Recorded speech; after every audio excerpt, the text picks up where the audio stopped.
Hello everyone, good morning. स्वागत है आपका अपने यूट्यूब चैनल द स्टडी अड्डा में।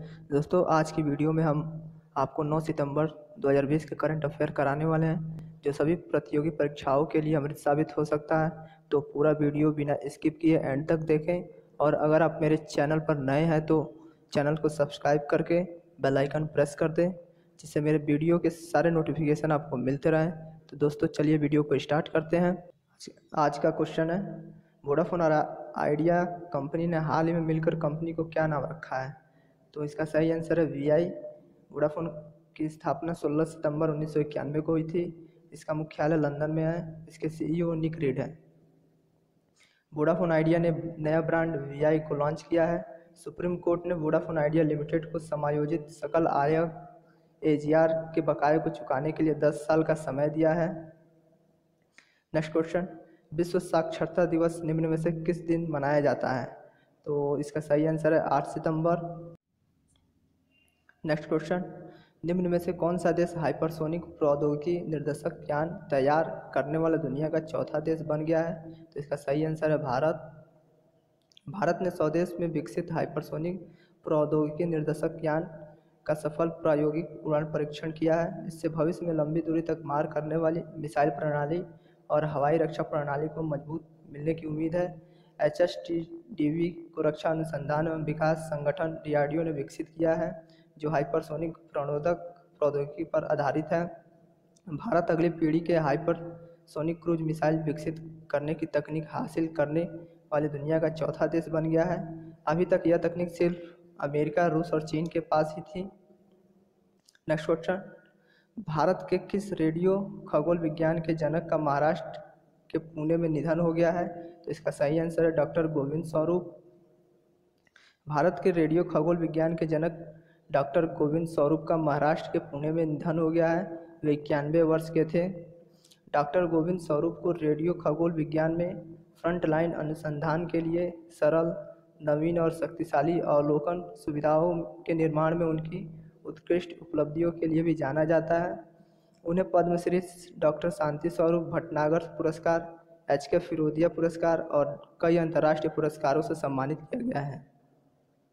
नेक्स्ट क्वेश्चन, किस मंत्रालय ने 13 भाषाओं में 24x7 टोल फ्री मानसिक पुनर्वास हेल्पलाइन किरण की शुरुआत की है? तो इसका सही आंसर सामाजिक न्याय और अधिकारिता मंत्रालय। केंद्र सरकार ने मानसिक रूप से बीमारी व्यक्तियों को मनोवैज्ञानिक मदद मुहैया कराने के लिए 24x7 टोल फ्री मानसिक पुनर्वास हेल्पलाइन किरण को शुरू किया है। थारवार चंद गहलोत केंद्र सामाजिक न्याय एवं अधिकारिता मंत्री हैं। नेक्स्ट क्वेश्चन, फिच रेटिंग ने चालू वित्त वर्ष 2020-21 में भारतीय अर्थव्यवस्था में कितने प्रतिशत की भारी गिरावट का अनुमान लगाया है? तो इसका सही आंसर है 10.5%। फिच रेटिंग्स ने चालू वित्त वर्ष 2020-21 में भारतीय अर्थव्यवस्था में 10.5% की भारी गिरावट का अनुमान लगाया है। चालू वित्त वर्ष की पहली तिमाही अप्रैल-जून में भारत के सकल घरेलू उत्पाद GDP में 23.9% की गिरावट आई है। यह दुनिया की प्रमुख अर्थव्यवस्था में गिरावट के सबसे ऊंचे आंकड़ों में से है। नेक्स्ट क्वेश्चन, सुप्रीम कोर्ट के आदेश के मुताबिक राज्यों को सरकारी विज्ञापनों की विषय वस्तु के नियमन के बारे में कितने सदस्यों की समिति का गठन करना है? इसका सही आंसर है 3। सुप्रीम कोर्ट के आदेश के अनुसार राज्यों को सरकारी विज्ञापनों की विषय वस्तु के नियमन के बारे में 3 सदस्यों की समिति का गठन करना है, जो है कर्नाटक, गोवा, मिजोरम और नागालैंड पहले ही ऐसे राज्य स्तरीय समितियों का गठन कर चुके हैं।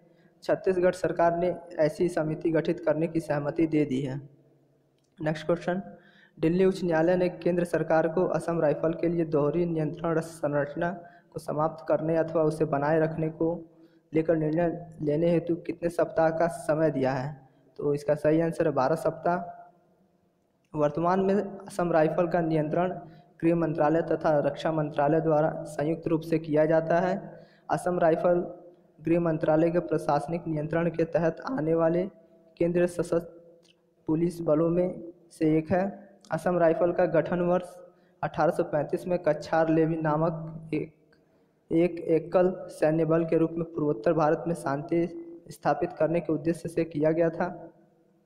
नेक्स्ट क्वेश्चन, निम्न में से किस राज्य में पर्यटन को बढ़ावा देने हेतु नदियों में क्रूज चलने की शुरुआत की जाएगी? तो इसका सही आंसर है उड़ीसा।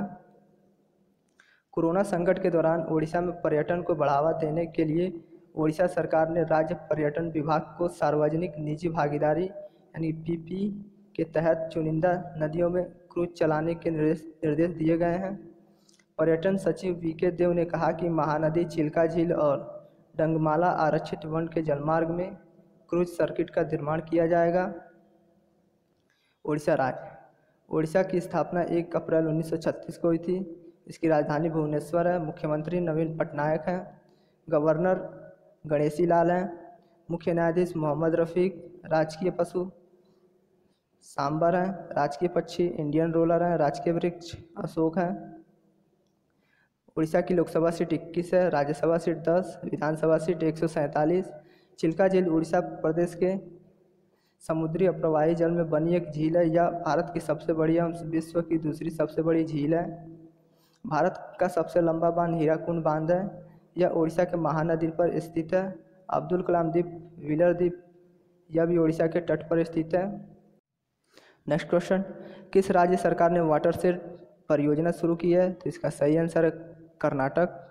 वाटरशेड परियोजना का मुख्य उद्देश्य जो है वो मृदा, वनस्पति और प्राकृतिक संसाधनों का इस्तेमाल, संरक्षण और विकास करके पारिस्थितिकी संतुलन को बेहतर बनाना है। नेक्स्ट क्वेश्चन, किसने स्पैरो पोर्टल को लॉन्च किया है? तो इसका सही आंसर है Jammu and Kashmir. Sparrow portal का उद्देश्य जो प्रशासनिक अधिकारियों की कार्य प्रणाली की जांच करना है और सरकारी कामकाज में अधिक पारदर्शिता लाना है। स्पैरो का फुल फॉर्म है smart performance appraisal report recording online window है। नेक्स्ट क्वेश्चन, कतर ने श्रम कानूनों में संशोधन करके मासिक न्यूनतम मजदूरी में कितने प्रतिशत की वृद्धि की है? तो इसका सही आंसर है 25%। कतर देश एशिया महाद्वीप में स्थित है। कतर की राजधानी दोहा है। यहाँ की मुद्रा कतरी रियाल है। कतर के प्रधानमंत्री शेख खालिद बिन खलीफा बिन अब्देल अजीज अल थानी हैं।